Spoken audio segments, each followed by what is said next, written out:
हम लोग चर्चा करते हैं समतल दर्पण द्वारा बने प्रतिबिंब विश्लेषण। ठीक है, चलिए पहला पॉइंट क्या है कि समतल दर्पण में बने प्रतिबिंब काल्पनिक एवं सीधा होता है। समतल दर्पण में जो भी प्रतिबिंब बनता है वो काल्पनिक, और यहाँ भी वैसे हम बताए आपको जो वास्तविक प्रतिबिंब और काल्पनिक प्रतिबिंब में अंतर बताए हैं कि काल्पनिक प्रतिबिंब जो होता है वो सीधा होता है। तो समतल दर्पण में प्रतिबिंब जो बनता है वो बनता है काल्पनिक, और जब काल्पनिक बनेगा तो सीधा बनेगा।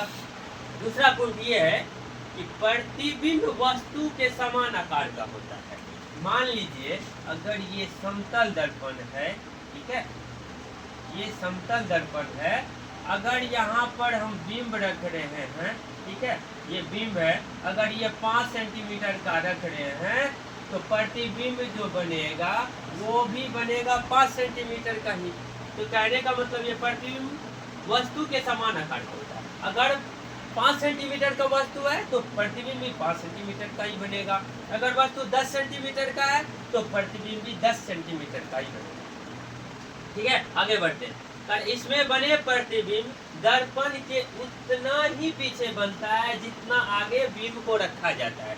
इस बात को समझिए। जैसे ये समतल दर्पण है ना, मान लो कि आप बिंब को रख रहे हो 10 सेंटीमीटर पर, यहाँ पर बिंब है, यहाँ पर आपका कोई बिंब है, ठीक है, यहाँ पर रख रहे, तो आपका जो ये प्रतिबिंब बनेगा वो दर्पण के पीछे 10 सेंटीमीटर के दूरी पर ही।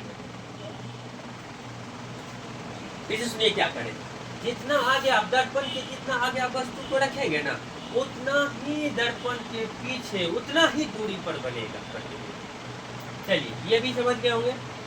यह पार्श्व परिवर्तन दर्शाता है। थोड़ा ये समझने में थोड़ा सा देखिए, पार्श्व परिवर्तन क्या होता है।